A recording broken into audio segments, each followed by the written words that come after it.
A man is murdered in a remote hunting lodge. The prime suspect has an unshakable alibi. And the detective who solves the case never leaves his sickbed. Welcome to the Hunter's Lodge case by Agatha Christie, a classic English detective audio story where logic defeats deception and observation proves deadlier than any weapon. As Hercule Poirot battles influenza in London, a carefully staged crime unfolds in the quiet Derbyshire moors. What appears obvious is anything but the truth. Prepare for a sharp whodunit filled with misdirection, psychological tension, and one of Poirot's most elegant feats of deduction. "After all," murmured Poirot, "it is possible that I shall not die this time." Coming from a convalescent influenza patient, I hailed the remark as showing a beneficial optimism. I myself had been the first sufferer from the disease. Poirot, in his turn, had gone down. He was now sitting up in bed, propped up with pillows. "Yes, yes," my little friend continued. "Once more shall I be myself again, the great Hercule Poirot, the terror of Avilders. Figure to yourself, mon ami, that I have a little paragraph to myself in society gossip. But yes, here it is. Go it, criminals, all out. Hercule Poirot, and believe me, girls, he's some Hercules. Our own pet society detective can't get a grip on you. Cause why? Cause he's got la grip himself." I laughed. "Good for you, Poirot. You are becoming quite a public character. And fortunately you haven't missed anything of particular interest during this time." "That is true. The few cases I have had to decline did not fill me with any regret." Our landlady stuck her head in at the door. "There's a gentleman downstairs. Says he must see M. Poirot or you, Captain." Seeing as he was in a great to-do, and with all that quite the gentleman, I brought up his card. She handed me the bit of pasteboard. "Hun Roger Havering," I read. Poirot motioned with his head toward the bookcase, and I obediently pulled forth the Who's Who. Poirot took it from me and scanned the pages rapidly. Second son of 5th Baron Windsor. Married 1913 Zoe, 4th daughter of William Crabbe. "HM," I said. "I rather fancy that's the girl who used to act at the Frivolity, only she called herself Zoe Carisbrooke. I remember she married some young man about town just before the war. Would it interest you, Hastings, to go down and hear what our visitor's particular trouble is? Make him all my excuses." Roger Havering was a man of about 40, well set up and of smart appearance. His face, however, was haggard, and he was evidently laboring under great agitation. "Captain Hastings, you are M. Poirot's partner, I understand. It is imperative that he should come with me to Derbyshire today." "I'm afraid that's impossible," I replied. "Poirot is ill in bed, influenza." His face fell. "Dear me, that is a great blow to me. The matter on which you want to consult him is serious." "My God, yes. My uncle, the best friend I have in the world, was foully murdered last night." "Here in London?" "No, in Derbyshire. I was in town and received a telegram from my wife this morning. Immediately upon its receipt I determined to come round and beg M. Poirot to undertake the case." "If you will excuse me a minute," I said, struck by a sudden idea. I rushed upstairs, and in few brief words acquainted Poirot with the situation. He took any further words out of my mouth. I see. You want to go yourself, is it not so? Well, why not? You should know my methods by now. All I ask is that you should report to me fully every day, and follow implicitly any instructions I may wire you." To this I willingly agreed, and an hour later I was sitting opposite Mr. Havering in a first-class carriage on the Midland Railway, speeding rapidly away from London. "To begin with, Captain Hastings, you must understand that Hunter's Lodge, where we are going, and where the tragedy took place, is only a small shooting box in the heart of the Derbyshire moors. Our real home is near Newmarket, and we usually rent a flat in town for the season. Hunter's Lodge is looked after by a housekeeper who is quite capable of doing all we need when we run down for an occasional weekend. Of course, during the shooting season, we take down some of our own servants from Newmarket. My uncle, Mr. Harrington Pace, as you may know, my mother was a Miss Pace of New York, has for the last 3 years made his home with us. He never got on well with my father, or my elder brother, and I suspect that my being somewhat of a prodigal son myself rather increased than diminished his affection toward me. Of course, I am a poor man, and my uncle was a rich one. In other words, he paid the piper. But though exacting in many ways, He was not really hard to get on with, and we all three lived very harmoniously together. 2 days ago my uncle, rather wearied with some recent gaieties of ours in town, suggested that we should run down to Derbyshire for a day or two. My wife telegraphed to Mrs. Middleton, the housekeeper, and we went down that same afternoon. Yesterday evening I was forced to return to town, but my wife and my uncle remained on. This morning I received this telegram. He handed it over to me, and I read, "Come at once. Uncle Harrington murdered last night. Bring good detective if you can, but do come. Zoe." Then as yet you know no details. No, I suppose it will be in the evening papers. Without doubt the police are in charge. It was about 3 o'clock when we arrived at the little station of Elmersdale. From there a 5-mile drive brought us to a small grey stone building in the midst of the rugged moors. "A lonely place," I observed. Havering nodded. "I shall try and get rid of it. I could never live here again."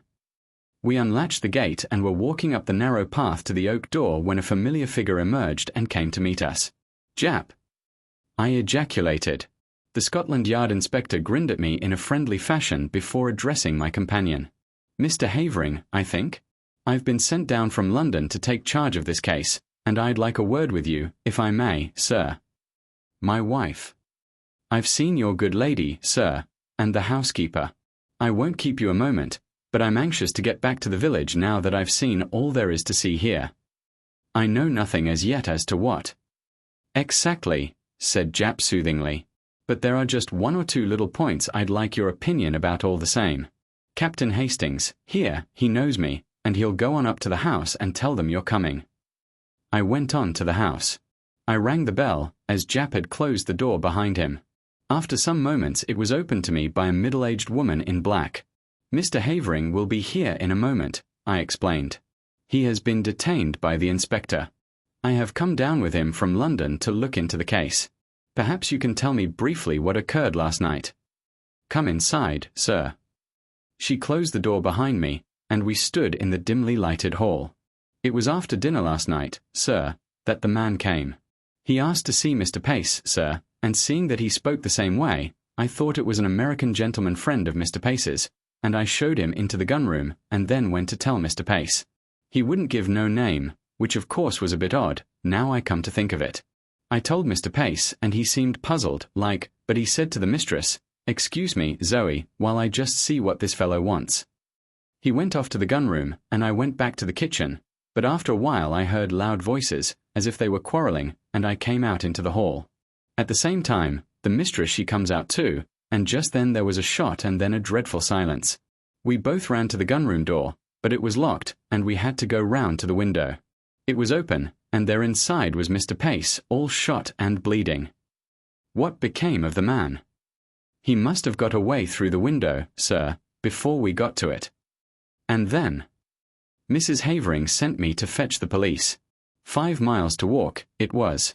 They came back with me, and the constable, he stayed all night, and this morning the police gentleman from London arrived. What was this man like who called to see Mr. Pace? The housekeeper reflected. He had a black beard, sir, and was about middle-aged, and had on a light overcoat. Beyond the fact that he spoke like an American, I didn't notice much about him. I see. Now, I wonder if I can see Mrs. Havering. She's upstairs, sir. Shall I tell her? If you please. Tell her that Mr. Havering is outside with Inspector Japp, and that the gentleman he has brought back with him from London is anxious to speak to her as soon as possible. Very good, sir. I was in a fever of impatience to get at all the facts. Japp had 2 or 3 hours start of me, and his anxiety to be gone made me keen to be close at his heels. Mrs. Havering did not keep me waiting long. In a few minutes I heard a light step descending the stairs, and looked up to see a very handsome young woman coming toward me. She wore a flame-coloured jumper that set off the slender boyishness of her figure. On her dark head was a little hat of flame-coloured leather. Even the present tragedy could not dim the vitality of her personality. I introduced myself, and she nodded in quick comprehension. Of course I have often heard of you and your colleague, M. Poirot. You have done some wonderful things together, haven't you? It was very clever of my husband to get you so promptly. Now, will you ask me questions? That is the easiest way, isn't it, of getting to know all you want to about this dreadful affair? Thank you, Mrs. Havering. Now, what time was it that this man arrived? It must have been just before 9 o'clock. We had finished dinner, and were sitting over our coffee and cigarettes. Your husband had already left for London. Yes, he went up by the 6:15. Did he go by car to the station, or did he walk? Our own car isn't down here. One came out from the garage in Elmersdale to fetch him in time for the train. Was Mr. Pace quite his usual self? Absolutely, most normal in every way. Now, can you describe this visitor at all? I'm afraid not. I didn't see him. Mrs. Middleton showed him straight into the gun-room and then came to tell my uncle. What did your uncle say? He seemed rather annoyed, but went off at once. It was about 5 minutes later that I heard the sound of raised voices. I ran out into the hall and almost collided with Mrs. Middleton. Then we heard the shot. The gun-room door was locked on the inside, and we had to go round the house to the window. Of course that took some time, and the murderer had been able to get well away. My poor uncle, her voice faltered, had been shot through the head. I saw at once that he was dead, and I sent Mrs. Middleton for the police straight away. I was careful to touch nothing in the room but to leave it exactly as I found it. I nodded approval. Now, as to the weapon. Well, I can make a guess at it, Captain Hastings. A pair of revolvers of my husband's were mounted upon the wall. One of them is missing. I pointed this out to the police, and they took the other one away with them. When they have extracted the bullet, I suppose they will know for certain. May I go to the gun-room? Certainly. The police have finished with it, but the body has been removed. She accompanied me to the scene of the crime. At that moment Havering entered the hall, and with a quick apology, his wife ran to him. I was left to undertake my investigations alone. I may as well confess at once that they were rather disappointing. In detective novels, clues abound, but here I could find nothing that struck me as out of the ordinary except a large bloodstain on the carpet where I judged the dead man had fallen. I examined everything with painstaking care and took a couple of pictures of the room with my little camera, which I had brought with me. I also examined the ground outside the window, but it appeared to have been so heavily trampled that I judged it was useless to waste time over it. Now I had seen all that Hunter's Lodge had to show me. I must go back to Elmersdale and get into touch with Jap. Accordingly, I took leave of the Haverings, and was driven off in the car that had brought us up from the station. Jap I found at the Matlock Arms, and he took me forthwith to see the body. Harrington Pace was a small, spare, Cleanshaven man, typically American in appearance. He had been shot through the back of the head, and the revolver had been discharged at close quarters. Turned away for a moment, remarked Jap, and the other fellow snatched up a revolver and shot him. The one Mrs. Havering handed over to us was fully loaded, and I suppose the other one was also. Curious what darn fool things people do. Fancy keeping 2 loaded revolvers hanging up on your wall. What do you think of the case? I asked as we left the gruesome chamber behind us. Well, I'd got my eye on Havering to begin with. Oh, yes. Noting my exclamation of astonishment, Havering has 1 or 2 shady incidents in his past. When he was a boy at Oxford, there was some funny business about the signature on one of his father's checks.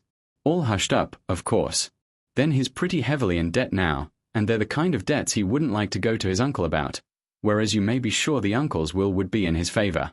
Yes, I'd got my eye on him, and that's why I wanted to speak to him before he saw his wife. But their statements dovetail all right, and I've been to the station, and there's no doubt whatever that he left by the 6:15. That gets up to London about 10:30. He went straight to his club, he says, and if that's confirmed all right, why, he couldn't have been shooting his uncle here at 9 o'clock in a black beard. Ah, yes, I was going to ask you what you thought about that beard. Jap winked. I think it grew pretty fast, grew in the 5 miles from Elmersdale to Hunter's Lodge. Americans that I've met are mostly clean-shaven. I questioned the housekeeper first, and then her mistress, and their stories agree all right. But I'm sorry Mrs. Havering didn't get a look at the fellow. She's a smart woman, and she might have noticed something that would set us on the track. I sat down and wrote a minute and lengthy account to Poirot. I was able to add various further items of information before I posted the letter. The bullet had been extracted and was proved to have been fired from a revolver identical in size to the one held by the police. Furthermore, Mr. Havering's movements on the night in question had been checked and verified, and it was proved beyond doubt that he had actually arrived in London by the train in question. And thirdly, a sensational development had occurred. A city gentleman, living at Ealing, on crossing Haven Green to get to the district railway station that morning, had observed a brown paper parcel stuck between the railings. Opening it, he found that it contained a revolver. He handed the parcel over to the local police station, and before night it was proved to be the one we were in search of, the fellow to that given us by Mrs. Havering. 1 bullet had been fired from it. All this I added to my report. A wire from Poirot arrived while I was at breakfast the following morning. Of course, black-bearded man was not Havering. Only you or Jap would have such an idea. Why me description of housekeeper and what clothes she wore this morning. Same of Mrs. Havering. Do not waste time taking photographs of interiors. They are underexposed and not in the least artistic. It seemed to me that Poirot's style was unnecessarily facetious. I also fancied he was a shade jealous of my position on the spot, with full facilities for handling the case. His request for a description of the clothes worn by the 2 women appeared to me to be simply ridiculous, but I complied as well as I, a mere man, was able to. At 11 a reply wire came from Poirot. Advise Jap arrest housekeeper before it is too late. Dumbfounded, I took the wire to Jap. He swore softly under his breath. He's the goods, M. Poirot. If he says so, there's something in it. And I hardly noticed the woman. I don't know that I can go so far as arresting her, but I'll have her watched. We'll go up right away and take another look at her. But it was too late. Mrs. Middleton, that quiet, middle-aged woman, who had appeared so normal and respectable, had vanished into thin air. Her box had been left behind. It contained only ordinary wearing apparel. There was no clue in it to her identity, or as to her whereabouts. From Mrs. Havering we elicited all the facts we could. I engaged her about 3 weeks ago, when Mrs. Emery, our former housekeeper, left. She came to me from Mrs. Selboom's agency in Mount Street, a very well-known place. I get all my servants from there. They sent several women to see me, but this Mrs. Middleton seemed much the nicest, and had splendid references. I engaged her on the spot, and notified the agency of the fact. I can't believe that there was anything wrong with her. She was such a nice, quiet woman. The thing was certainly a mystery. While it was clear that the woman herself could not have committed the crime, since at the moment the shot was fired Mrs. Havering was with her in the hall, nevertheless she must have some connection with the murder, or why should she suddenly take to her heels and bolt? I wired the latest development to Poirot, and suggested returning to London and making inquiries at Selboom's agency. Poirot's reply was prompt. Useless to inquire at agency. They will never have heard of her. Find out what vehicle took her up to Hunter's Lodge when she first arrived there. Though mystified, I was obedient. The means of transport in Elmersdale were limited. The local garage had 2 cars, and there were 2 station flies. None of these had been requisitioned on the date in question. I may also mention that inquiries at the agency in London bore out Poirot's prognostication. No such woman as Mrs. Middleton had ever been on their books. They had received the Honourable Mrs. Havering's application for a housekeeper, and had sent her various applicants for the post. When she sent them the engagement fee, she omitted to mention which woman she had selected. Somewhat crestfallen, I returned to London. I found Poirot established in an armchair by the fire. He greeted me with much affection. Mon Amy Hastings. But how glad I am to see you. Veritably I have for you a great affection. And you have enjoyed yourself? You have run to and fro with the good Jap? You have interrogated and investigated to your heart's content. Poirot, I cried, the thing's a dark mystery. It will never be solved. It is true that we are not likely to cover ourselves with glory over it. No, indeed. It's a hard nut to crack. Oh, as far as that goes, I am very good at cracking the nuts. A veritable squirrel. It is not that which embarrasses me. I know well enough who killed Mr. Harrington Pace. You know? How did you find out? Your illuminating answers to my wires supplied me with the truth. See here, Hastings, let us examine the facts methodically and in order. Mr. Harrington Pace is a man with a considerable fortune which at his death will doubtless pass to his nephew. Point number 1. His nephew is known to be desperately hard up. Point number 2. His nephew is also known to be, shall we say, a man of loose moral fibre? Point number 3. But Roger Havering is proved to have journeyed straight up to London.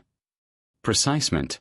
And therefore, as Mr. Havering left Elmersdale at 6:15, and since Mr. Pace cannot have been killed before he left, or the doctor would have spotted the time of the crime as being given wrongly when he examined the body, we conclude, quite rightly, that Mr. Havering did not shoot his uncle. But there is a Mrs. Havering, Hastings. Impossible. The housekeeper was with her when the shot was fired. Ah, yes, the housekeeper. But she has disappeared. She will be found. I think not. There is something peculiarly elusive about that housekeeper. Don't you think so? It struck me at once. She played her part, I suppose, and then got out in the nick of time. And what was her part? Well, I presume to admit her confederate, the black-bearded man. Oh, no, that was not her part. Her part was what you have just mentioned, to provide an alibi for Mrs. Havering at the moment the shot was fired. And no one will ever find her, mon ami, because she does not exist. There's no sick person, as your so great Shakespeare says. It was Dickens, I murmured, smiling. But what do you mean, Poirot? I mean that Zoe Havering was an actress before her marriage, that you and Jap only saw the housekeeper in a dark hall, a dim, middle-aged figure in black with a faint, subdued voice, and finally that neither you, nor Jap, nor the local police whom the housekeeper fetched, ever saw Mrs. Middleton and her mistress at one and the same time. It was a child's play for that clever and daring woman. On the pretext of summoning her mistress, she runs upstairs, slips on a bright jumper and a hat with black curls attached which she jams down over the grey transformation. A few deft touches, and the makeup is removed, a slight dusting of rouge, and the brilliant Zoe Havering comes down with her clear ringing voice. But the revolver that was found at Ealing? Mrs. Havering could not have placed it there. No, that was Roger Havering's job, but it was a mistake on their part. It put me on the right track. A man who has committed a murder with a revolver which he found on the spot would fling it away at once. He would not carry it up to London with him. No, the motive was clear. The criminals wished to focus the interest of the police on a spot far removed from Derbyshire. They were anxious to get the police away as soon as possible from the vicinity of Hunter's Lodge. Of course, the revolver found at Ealing was not the one with which Mr. Pace was shot. Roger Havering discharged one shot from it, brought it up to London, went straight to his club to establish his alibi, then went quickly out to Ealing by the District Railway, a matter of about 20 minutes only, placed the parcel where it was found and so back to town. That charming creature, his wife, quietly shoots Mr. Pace after dinner. You remember he was shot from behind? Another significant point, that. She reloads the revolver and puts it back in its place, and then starts off with her desperate little comedy. It's incredible, I murmured, fascinated. And yet it is true. Bien, sir, my friend, it is true. But to bring that precious pair to justice, that is another matter. Well, Jap must do what he can, I have written him fully, but I very much fear, Hastings, that we shall be obliged to leave them to fate, or le bon Dieu, whichever you prefer. The wicked flourish like a green bay tree, I reminded him. But at a price, Hastings, always at a price, croyez moi. Poirot's forebodings were confirmed. Jap, though convinced of the truth of his theory, was unable to get together the necessary evidence to ensure a conviction. Mr. Pace's huge fortune passed into the hands of his murderers. Nevertheless, Nemesis did overtake them, and when I read in the paper that the Honourable Roger and Mrs. Havering were among those killed in the crashing of the air mail to Paris, I knew that justice was satisfied.